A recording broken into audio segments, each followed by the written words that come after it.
Jangan lupa untuk terus dukung channel ini dengan tekan tombol subscribe, like, dan juga tekan tombol loncengnya. Bayang-bayang Pelakor episode 30 POV Area 2. Kehidupan rumah tanggaku menjadi rumit sejak kehadiran Tisha. Tak ada lagi kebahagiaan dalam rumah tanggaku. Aku bahkan tak pernah melihat Siska tertawa seperti dulu lagi. Jangankan tertawa, tersenyum saja seakan dia paksakan. Ada rasa sesak di hatiku melihat Siska tak seceria dulu lagi. Sebagai suami, aku hanya mencoba bersikap adil pada Siska dan Tisha. Aku berusaha membagi cintaku, walau dalam hati sebenarnya aku hanya mencintai Siska. Sekeras apapun Tisha menggodaku, aku hanya menerima, namun hatiku tidak. Aku hanya mencintai Siska.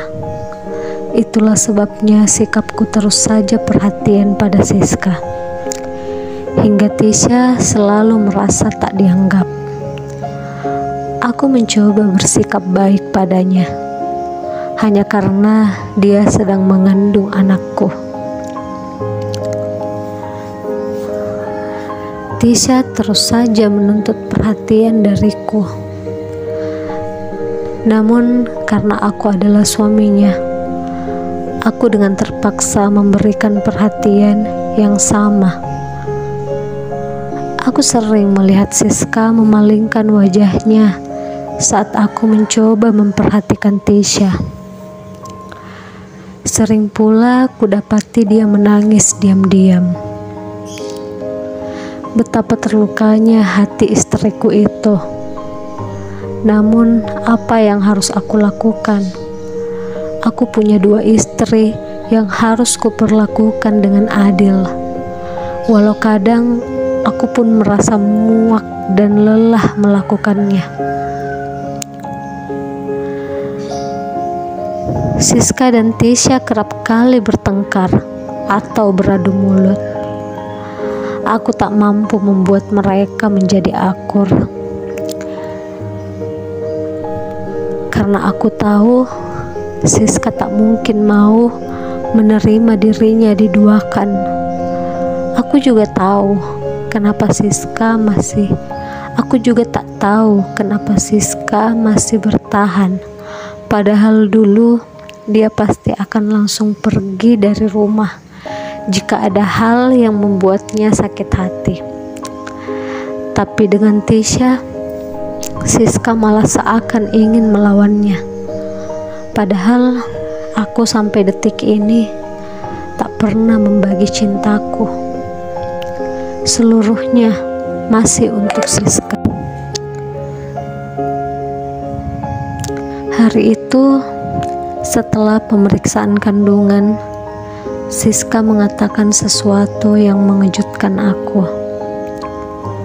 Dia berkata bahwa anak yang dikandung Tisha itu bukan anakku, tapi anak Reno. Sontak aku kaget mendengar perkataannya. Tisha dengan sigap langsung membantah perkataan Siska. Namun Siska tak peduli.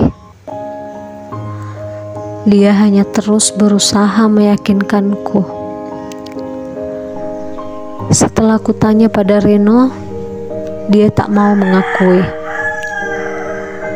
Kulihat raut wajah Reno yang terlihat gugup dan seperti menyembunyikan sesuatu. Tapi dia tak mau mengakui dan pamit pergi meninggalkan kami.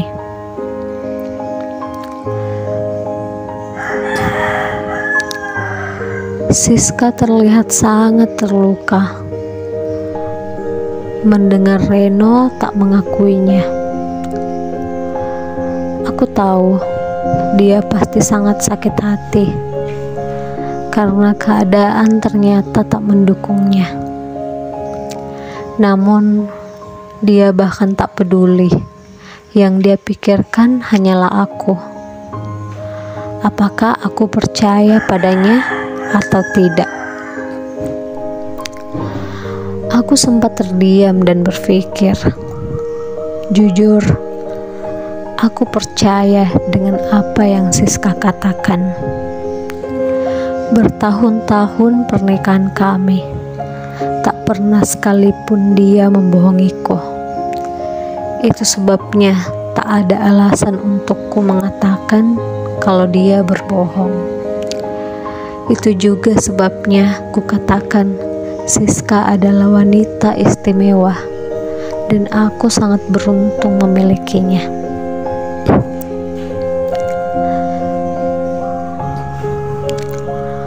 Aku percaya pada apa yang Siska katakan, bahkan saat Reno tak mau mengakuinya, atau bahkan walaupun tak ada bukti bahwa Siska mengatakan yang sebenarnya.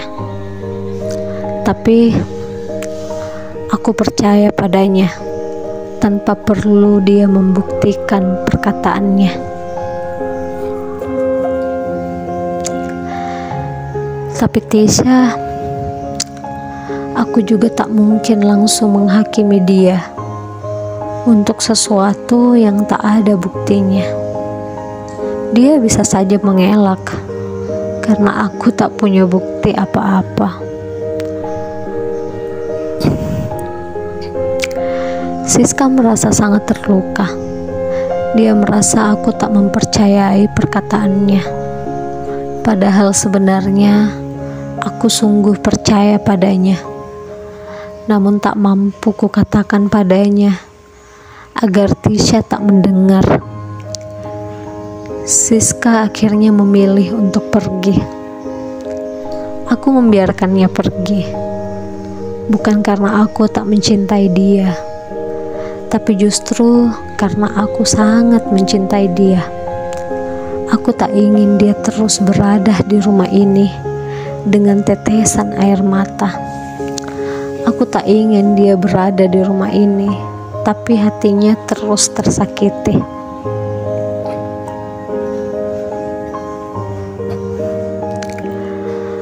Aku akui, aku memang sangat egois telah membuat Siska bertahan di rumah ini dan berjuang sendirian melawan sakit hatinya, harus menyaksikan suaminya memberikan perhatian pada wanita lain. Biarlah Siska pergi. Aku akan mengurus Tisha. Aku akan mencari bukti bahwa itu bukan anakku. Aku yakin yang Siska katakan itu benar, karena aku memang merasa sejak awal tak melakukannya. Tapi karena aku adalah lelaki yang bertanggung jawab, tak mungkin kubiarkan seorang wanita yang mengaku hamil karena aku, lalu aku tak mengakuinya, sementara jelas kami berada di atas kasur yang sama tanpa busana waktu itu.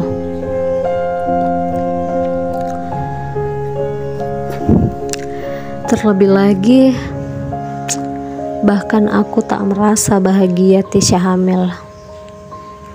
Aku tak merasakan bahwa itu adalah anakku. Aku tak tahu kenapa semua jadi rumit seperti ini.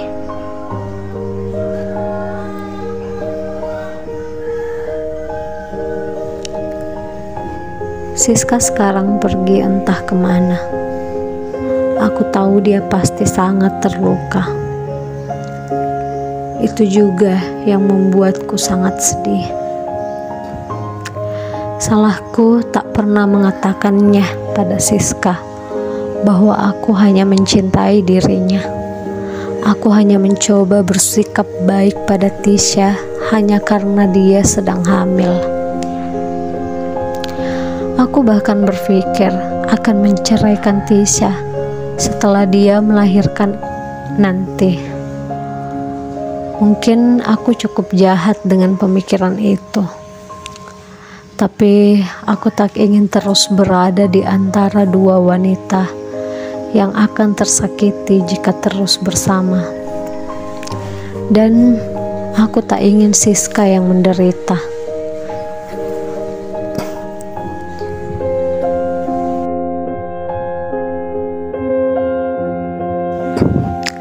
Kulihat saat Siska pergi, Tisha sangat bahagia. Aku semakin yakin bahwa niatnya memang ingin menyingkirkan Siska. Ada raut kemenangan di wajahnya. Bisa-bisanya dia merasa bahagia saat wanita lain tersakiti. Aku menghela nafas.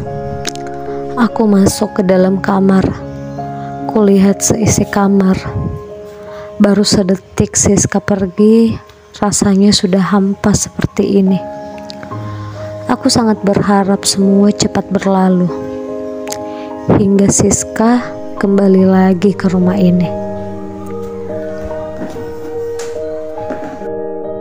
Nantikan episode selanjutnya. Mohon dukung channel ini dengan tekan tombol like, subscribe, dan tekan tombol loncengnya. Thanks for watching.